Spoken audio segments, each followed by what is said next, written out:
Welcome to Building While Flying, a Sasha Group podcast where we interview business leaders about how they tackle challenges, stay resilient, and navigate ever-changing skies. Hello all. Thanks for listening to the Building While Flying podcast Q&A edition. I'm Joe Quattrone and I'm going to be your host for today. And we're going to read some questions that we've scoured from the internet, all of our legions of fans out there. The first question comes from Kevin Bohm, who asks, I created a new consumer product.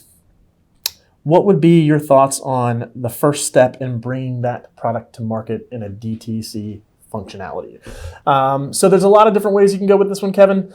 Really depends on what your product is, what your price point is, and how easily accessible it is to customers, how easy it is to buy, how easy it is to ship.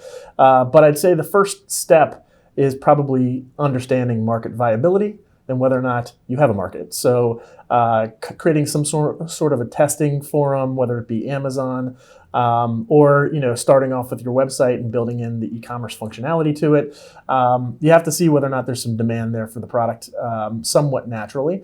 Obviously, it's going to be hard to do that for a new-to-world product or a new-to-the-world consumer category that hasn't existed yet. So there are going to be some needs for small levels of advertising spend, whether it be on Amazon or Google search, something like that, Facebook ads, what have you. But testing the viability of the product in market and understanding what people are willing to pay for the product is probably the first step. And it's not an easy one. It's going to play out and unfold over several months. And honestly, you're going to come up with a lot of different iterations of what works best for you and your product.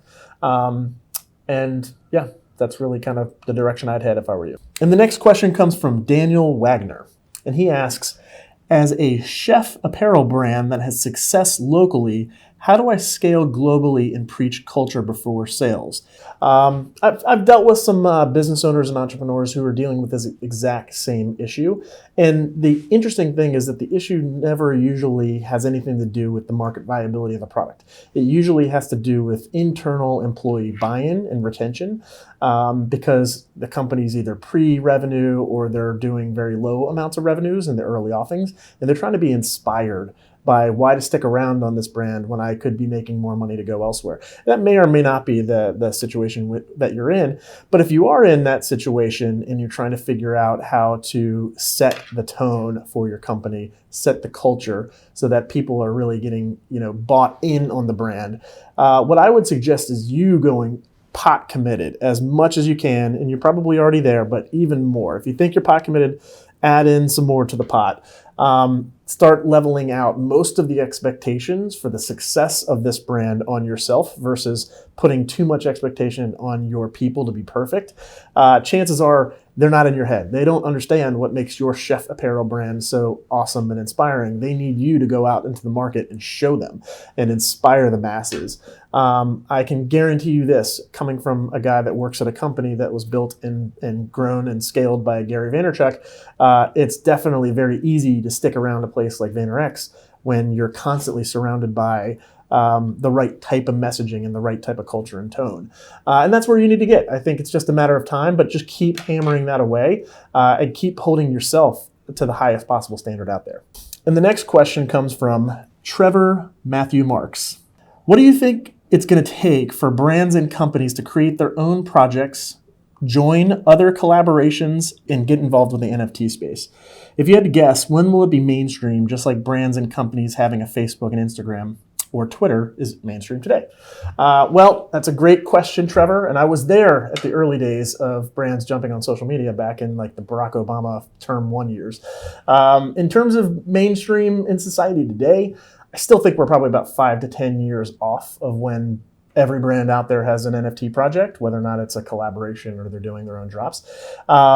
But I'd say a couple of building blocks to get brands from today to that space is really thinking about their brands in the context of how users look at NFTs, right? Are you getting involved from the perspective of you want this to be a brand publicity play, right? Are you going to work with famous artists? Are you going to do drops that have collectability to them? Is it purely about the brand expression? Or do you want to have some sort of utility involved, right? Are you going to be looping in loyal customers and building a rewards ecosystem and having an NFT that's more based on the underwriting smart contract? And if you don't understand what either of those two things mean, then I think the first step for a brand is you need to go to town on your homework and realize just all of the potential that NFTs in the Web3 space have to offer you as a brand, right? I would spend months laboring over all of the finer point details, because there really is a lot of stuff you can do in the Web3 ecosystem, specifically in the NFT universe. But I wouldn't want to rush to judgment and get involved now just because it feels like everybody else is getting involved. You're going to get that sense for the next 5 years where it seems like every day there's a new brand getting into an NFT project. And that's because there will be a new brand getting involved in an NFT project every day. But that doesn't mean that it'll be mainstream. Right? Just like it was back in 2008, where every day it seemed like a new brand was getting on Twitter, it still didn't mean that Twitter was mainstream for brands in 2008. The next question we have comes from Carrie J. Chop. What's better than word of mouth and referrals for entrepreneurs? And do you have some best advertising practices, or is there one? That's a great one. I'd say the answer is pretty simple. There is nothing better than word of mouth and referrals.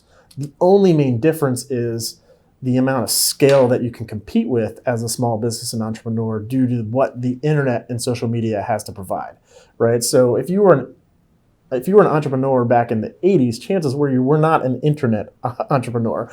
You might have had a small business that was operating down on Main Street. Maybe you had a restaurant, maybe you had a car dealership or something like that, but there wasn't the kind of referral ecosystem that now exists today, especially if you're in the world of direct-to-consumer and you don't really have to have a physical brick and mortar or retail space.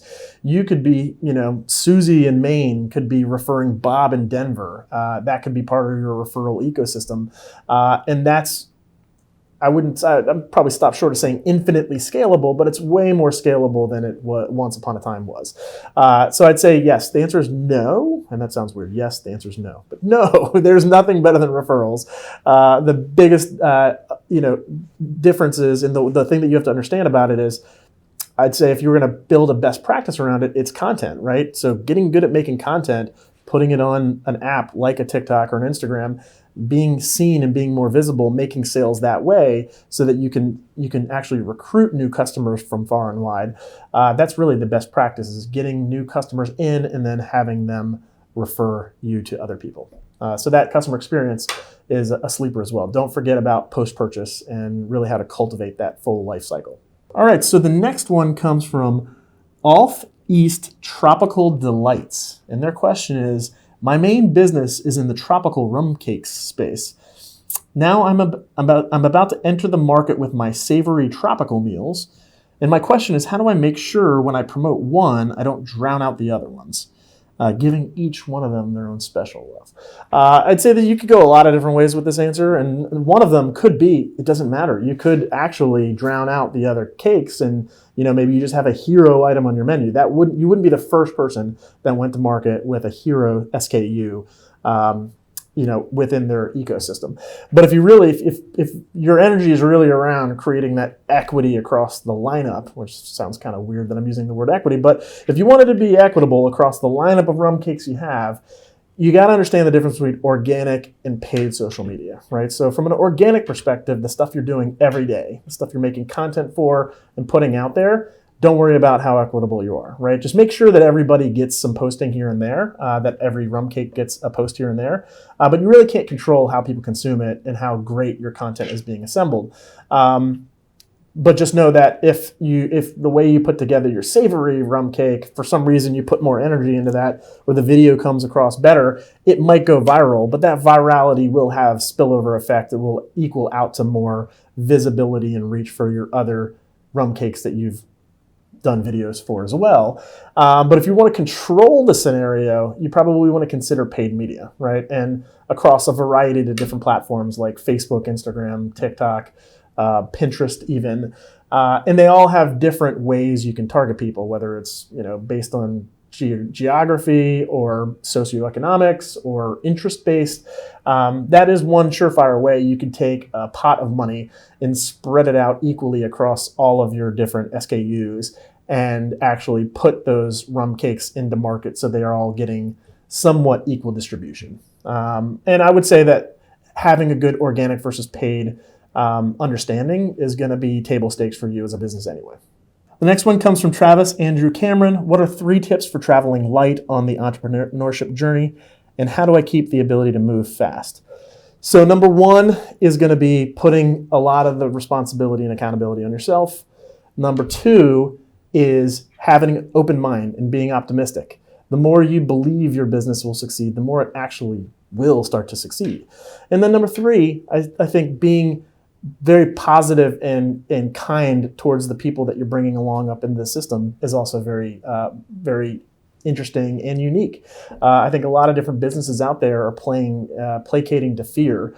They're driving their business on the standards of results. And of course, we all know that results are what will keep you in business, but it's very hard to get results when you're not, treating your employees or your customers with the utmost respect and dignity. And just know that no matter what happens, you are who you are and you can control what you can control. And that includes your attitude and your optimism. So I think the more energy you put into being that kind of a leader and that kind of a salesperson, an entrepreneur, the more not only your employees, but your customers will react and resonate with you as well. So thanks for asking all of your questions. It does truly give me a lot of joy when I get to answer some of these when I'm here in Hudson Yards visiting. So keep listening to the Building While Flying podcast.